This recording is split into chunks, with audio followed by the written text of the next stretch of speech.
Un grupo es una estructura algebraica muy interesante y muy sencilla, porque consta únicamente de un conjunto, puede ser finito o infinito, y una operación que satisface las siguientes propiedades. Asociatividad. Para todo x, y y z en el grupo, vamos a tener que x por y pues es un nuevo elemento del grupo. Si este elemento lo multiplico por z, esto es lo mismo que si el elemento x lo multiplico por el resultado y por z. Propiedad número 2 es que existe un elemento neutro, al cual denotamos como e en G, que satisface que para todo x en G, x por es e por x, que es x. Y la tercera y última es la existencia de inversos, que es que para todo elemento x en G se tiene un único elemento, x a la menos 1 en G, de tal manera que x por el inverso es lo mismo que el inverso por x, y eso me da el elemento neutro. Hay muchos ejemplos interesantes y hay otros ejemplos no interesantes. El conjunto de todas las posibles biyecciones del conjunto de tres elementos. Suponte que tienes un conjunto con tres elementos a los que puedes llamar 1, 2 y 3. Y entonces vamos a considerar biyecciones. Una biyección no es otra cosa más que una función del conjunto en sí mismo que es inyectiva y sobreyectiva. ¿De acuerdo?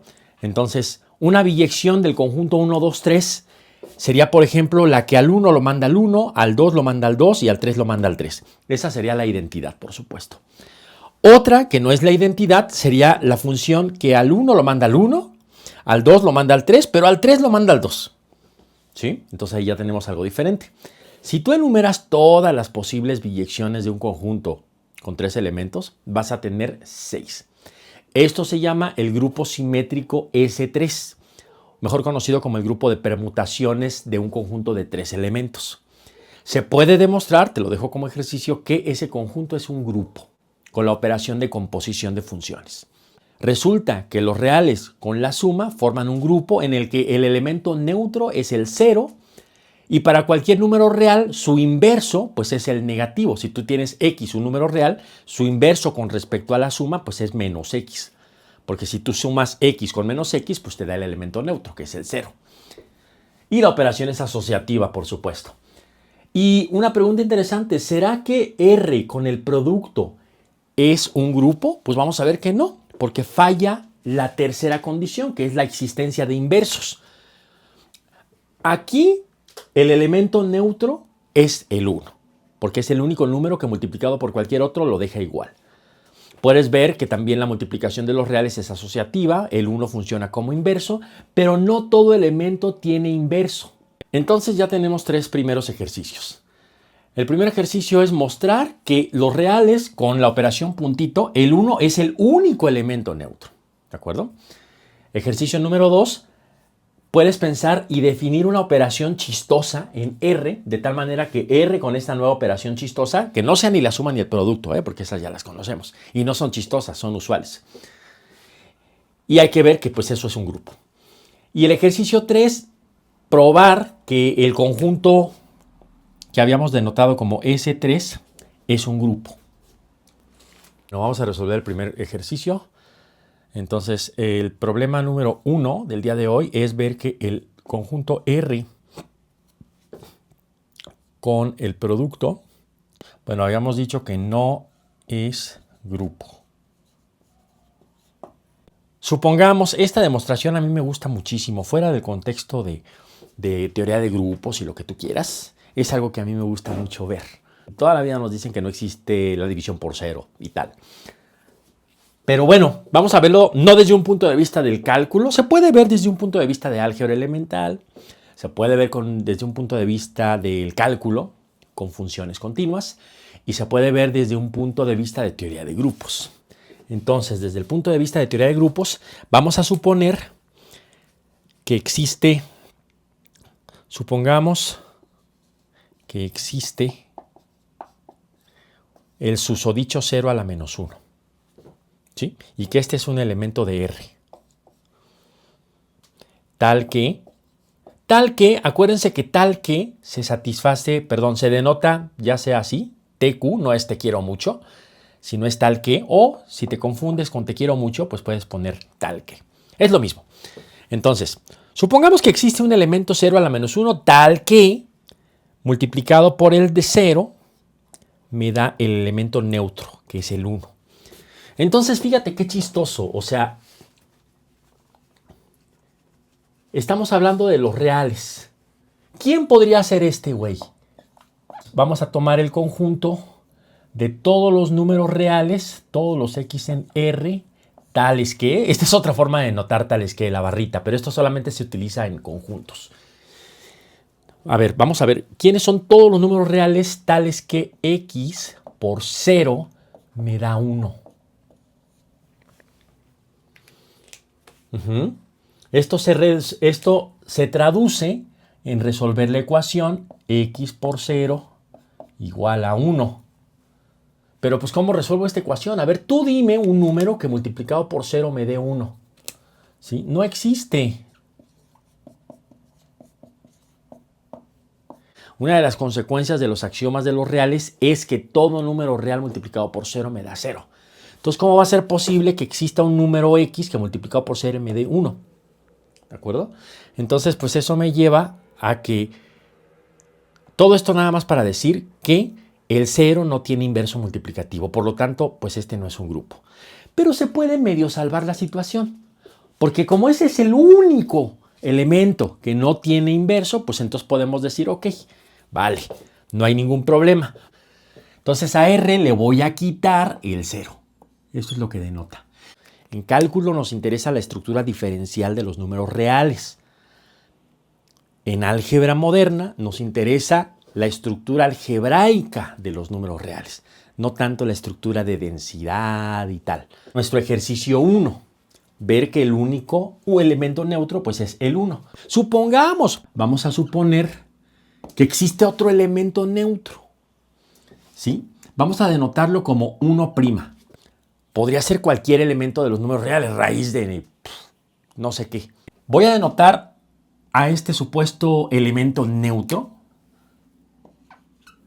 como 1'. Y supongamos que 1' es otro elemento neutro. Entonces, fíjense que como el 1 es un elemento neutro, el 1, no el 1', pues el 1 tiene la propiedad, aquí 1 juega el papel de la E, entonces de que multiplicado por cualquier elemento x, ya sea por la derecha o por la izquierda, me deja el mismo x. Aquí x es el 1. Perdón, la x va a ser el 1'. Aquí esto está medio dificilón, porque te puedes hacer bolas, pero está re fácil. Fíjate, entonces aquí, gracias a la propiedad neutra del 1, 1 por 1' es lo mismo que 1' por 1 igual a 1. ¿Sí? Lo voy a poner aquí. Pues 1 es neutro. ¿De acuerdo? Bueno, pero entonces estoy mal porque esto debería de darme 1'. Aquí x es 1'. Entonces, por otro lado, vamos a tener que 1' por 1 es lo mismo que 1 por 1' igual a 1. Y esto es, pues, 1' es neutro. Aquí aplico la neutralidad del 1'. Y la x es el 1. Entonces, 1' por 1 es lo mismo que 1 por 1' y es lo mismo que el 1. Pero entonces, fíjate que por estas dos igualdades, a las que puedes llamar igualdad 1 e igualdad 2, combinando 1 y 2, tenemos que 1' es igual a 1. Y hemos acabado. Número 3. Probar que el ejemplo 1 es un grupo.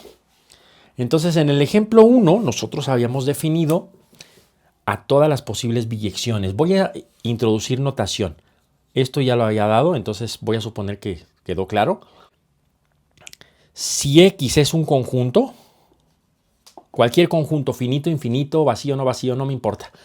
Vamos a denotar como bi de X al conjunto de todas las funciones de X en X, tales que es biyectiva. todas las funciones de x en x que son inyectivas y suprayectivas. Ese es el conjunto de biyecciones y se denota así. ¿De acuerdo? Entonces, en un caso bien sencillo que x sea el conjunto de tres elementos que podemos denotar como 1, 2 y 3, pues da mucha flojera andar escribiendo todas las funciones diciendo a dónde va a dar el 1, a dónde va a dar el 2 y tal. Entonces hay varias notaciones compactas para cuando x es finito. Yo voy a explicar aquí rápidamente la notación cíclica. ¿Sí? Bueno, primero que nada, el elemento identidad es la identidad como función.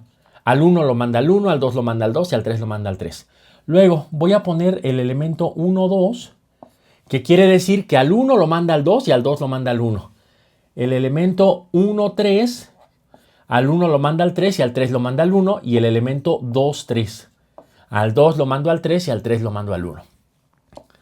Luego tenemos el elemento 1, 2, 3, que es al 1 lo mando al 2, al 2 lo mando al 3 y al 3 lo mando al 1. Y, como te habrás imaginado, nos falta el elemento 3, 2, 1. Que al 3 lo manda al 2, al 2 lo manda al 1 y al 1 lo manda al 3. Hay que tener cuidado porque uno podría pensar, pero te falta el 1, 3, 2, por ejemplo. Pero vas a ver que el 1, 3, 2 es el mismo que el 3, 2, 1, porque el 1 lo mando al 3, pues el 1 lo mando al 3. El 3 lo mando al 2, el 3 lo mando al 2 y al 2 lo mando al 1. Pues sí, es la misma función. Entonces, en la notación cíclica, lo único que nos interesa es el orden del ciclo que está escrito aquí. Aquí, pues tenemos solamente tres elementos, entonces no hay como mucha confusión. Salvo el hecho de que, por ejemplo, aquí en el 1, 2, el 3 no participa. Entonces, en la notación cíclica, si un elemento no participa, es porque queda fijo. ¿De acuerdo? Entonces, es por eso que la identidad, pues es el único elemento en el que no participa ninguno de los tres elementos del conjunto. Todos quedan fijos. Bueno, entonces, combinatoriamente, en la secundaria, por ejemplo, pues tú puedes ver cuántas maneras hay de reordenar los elementos 1, 2, 3.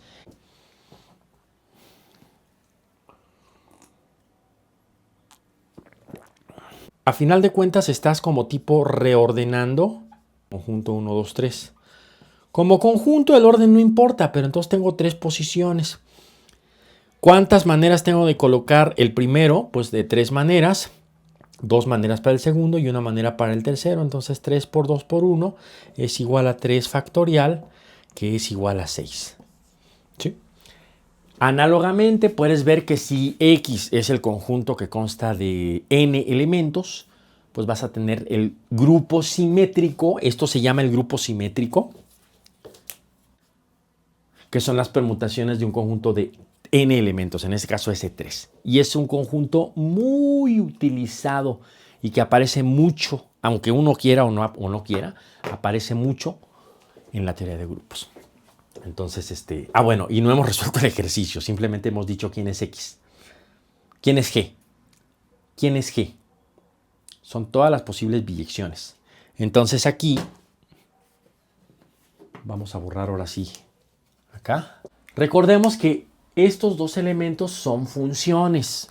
Si yo le llamo sigma al 1, 2 y tau al 2, 3, yo necesito saber multiplicar sigma por tau.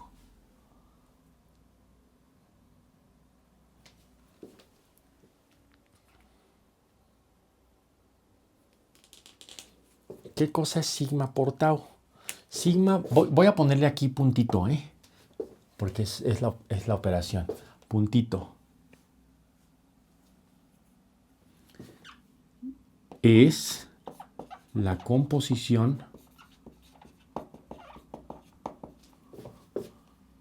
sigma tau. Entonces, fíjate una cosa. Vamos a hacerlo elemento por elemento. ¿Quién es sigma tau de 1? Pues esto no es otra cosa más que sigma evaluado en tau de 1. ¿Sí? Pero ¿quién es tau de 1? Tau de 1 es 1, porque si te fijas aquí, tau al 1 lo deja fijo. Entonces esto va a ser sigma de 1. ¿Y quién es sigma de 1? Pues 2. ¿Sí? Luego, vamos a ver quién es sigma tau de 2. Primero tengo que aplicar tau de 2, pero tau de 2 es 3, entonces esto va a ser sigma de 3. Pero sigma de 3, sigma deja fijo al 3, entonces esto es 3. Y finalmente, ¿quién es sigma tau de 3? Acuérdate, primero aplicas tau. Tau de 3 es el 2.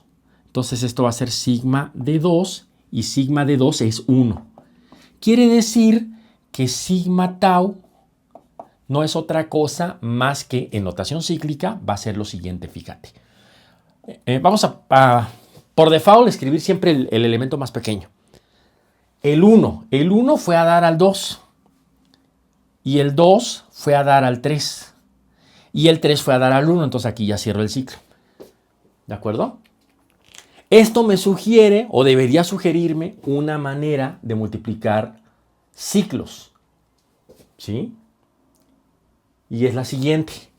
Si quiero ver el 1 a dónde va a dar, pues el 1 aquí quedó fijo y acá fue a dar al 2, entonces el 1 va a dar al 2. Entonces luego el 2 va a dar al 3 y el 3 quedó fijo, entonces el 2 va a dar al 3, claro. Y luego el 3 va a dar al 2 y el 2 va a dar al 1, entonces el 3 va a dar al 1 y ya está. Ahí está. Bueno, esto solamente para entender cuál es la composición, cuál es la operación de nuestro grupo. Pero como la operación del grupo es la composición de funciones y nosotros ya sabemos o deberíamos de saber de cálculo que la composición de funciones es asociativa, entonces es asociativa. El axioma 1 se cumple. Axioma 2, existencia de un elemento neutro. Pues vamos a ver que aquí el neutro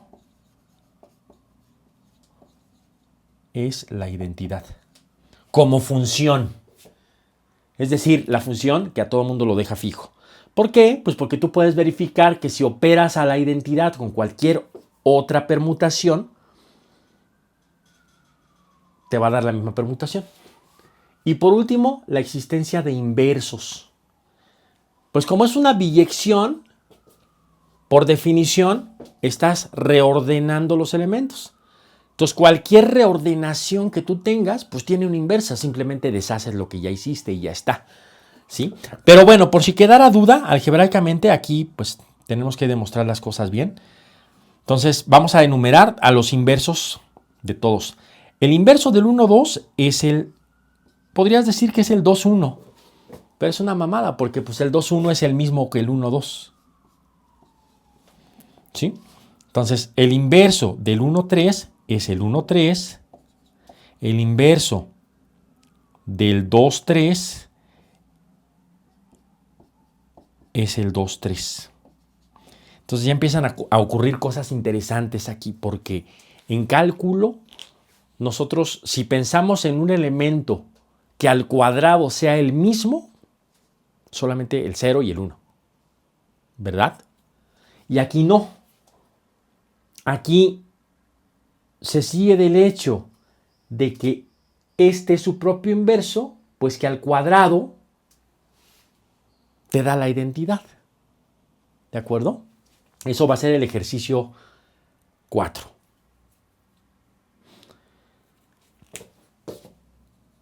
El inverso de la identidad, pues es la misma identidad. Y finalmente el inverso del 1, 2, 3 es el 1, 3, 2. Y por lo tanto el inverso del 1, 3, 2 pues es el 1, 2, 3. Por lo tanto, S3 con la operación de composición de funciones es un grupo. Bueno, hasta aquí el video de hoy. Espero que te haya gustado y que te haya servido y nos vemos en el siguiente.